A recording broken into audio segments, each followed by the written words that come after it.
welcome back to the Red, White, and Boost channel. So we haven't been able to get as much done as I would have liked to the past few days, but I'm sitting here with most of the front end off. I just need to get the axles, wheel hubs off, and then I can pull the trans and finally get to do the clutch.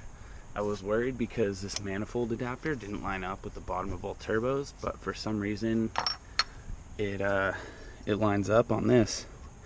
And then these other 4 holes line up with the turbo, so it looks like I will actually be able to run this adapter. But I'm gonna go ahead and have to pull a manifold off anyway because I need this heat shield off and I don't want to cut it. So I'm just gonna go ahead and pull the manifold off. It's these bolts right here.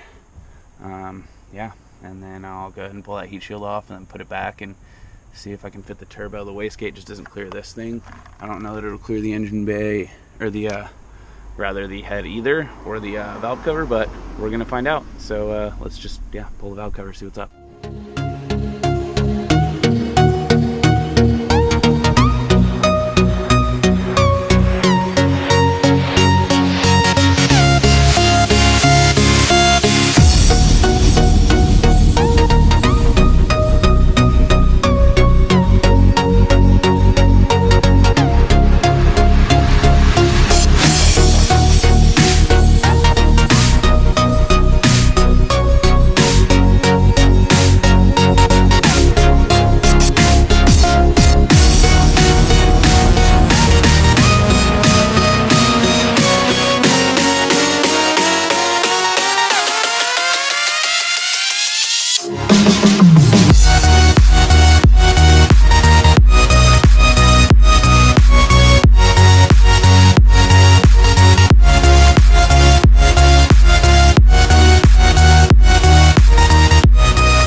So it looks like we're gonna have to take the grinder to it anyway and just grind the heat shield off so I can just have an exhaust manifold gasket instead of the heat shield too. And it will line up. I was just lining the holes up wrong, so I can mount the turbo to the exhaust manifold to see what it'll look like. And then we can play around with some test fitting. Shoot, we can even see it right now.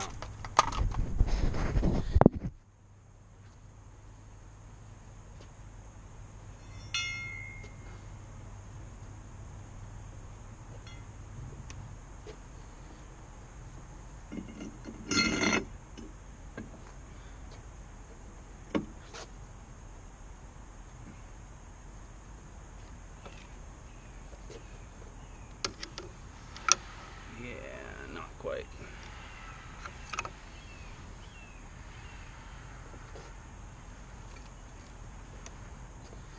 So not quite. We're gonna have to adjust where the wastegate is to make it fit on the side of the block here.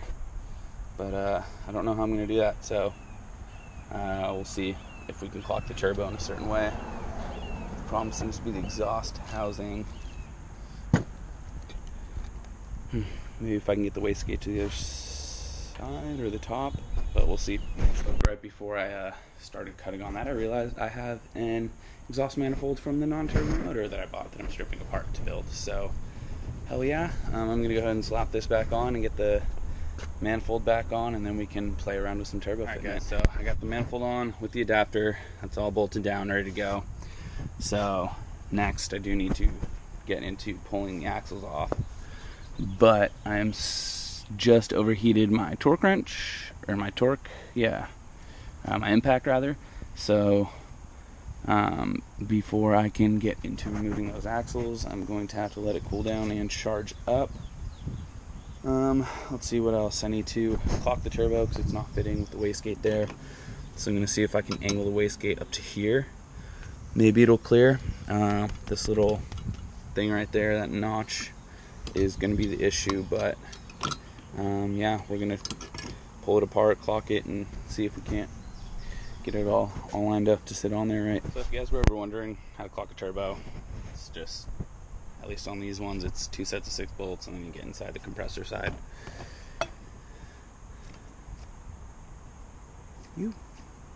Spins pretty good. You know, it's obviously no ball bearing, but it's just a freaking eBay Wuhan Whistler. So 6064 should make some good power on a pretty mild tune. And then once I'm ready to step it up past, like, because I only plan on running like maybe 10 to 15 psi on that. 15 is going to be pushing it, probably most likely 10. Once I'm ready to step up towards like 15, 20, I'm going to get a dual ball bearing turbo, something actually really nice, maybe like a GTX or something. But for now, this good old, what do they call them, freaking eBay spoolie boy is it's gonna do the job. Alright guys, so as you can see, I took the bolts out, but essentially I got it to fit, clears the wastegate.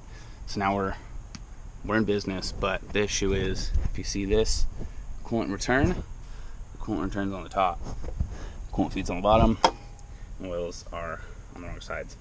So I'm going to go ahead and have to keep the intake housing where it is, but flip the rest of the turbo around it. How I'm going to do that, I'm not sure, but I'm going to loosen the exhaust housing, flip it around, and then I might have to flip the intake housing again to match, essentially turn it on the center of the turbo.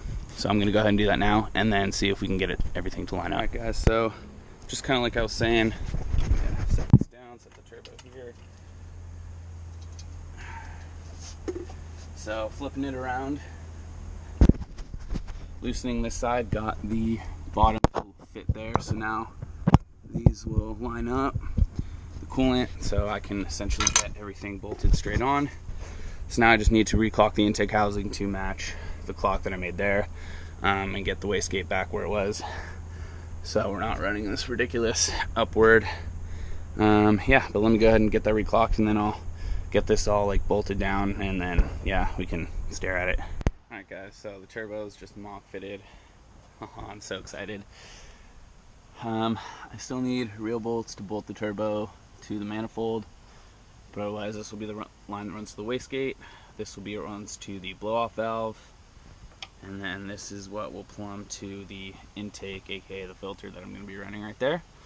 And then this is the intercooler I got. I don't know, I think one of the clips the guy was delivering it, but anyway, this is a 31 by 12 by 4 intercooler. It's so much bigger than the Euro Compulsion one, which in fact, I'm going to go grab it for some comparison.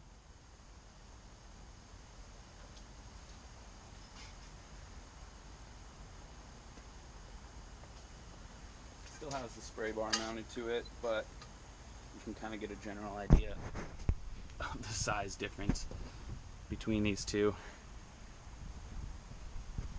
There's so much more intercooler on this guy to support the boost that I think this is going to make. So yeah, oh yeah, V-bands on there, wastegate's clocked and ready to go. So now we just need to loosen the center piece of the exhaust so I can shuffle it over another inch or two so we can fit the downpipe on there. And then yeah, and then now I just got to do the clutch stuff, which I know I've been saying I'm going to do it. I just can't get my freaking axle nuts off. Everyone keeps saying just hit it with an impact, but I've been mashing it with my impact consistently, and it's not budging at all. So I need to brainstorm some ideas to try and get that off. If you guys have any, let me know. My buddy was saying you can put something in here to catch the flywheel and then use a torque wrench to get them off. But let me actually give that a quick whirl. I might have something I can jimmy in there, like a pry bar type thing. Cool. So we might not end it off there. Let's see. Well, yeah, I don't have anything I can jam in there, so we're gonna go ahead and call it a video. Stoked for the progress. Turbo 70% there. Intercooler is just sitting there just to show. Shoot, the HKS Super SQV blow-off valve, the legit one. That's gonna go on there too. I'll probably plumb that right here, and then that will get the old derivator valve line, and this will get capped off. And then that way, you know, for boost pressure going back through the system, instead of sending turbo surge, it'll link right there and be able to open up and blow off. So yeah, progress made. We'll have to keep trekking away on it.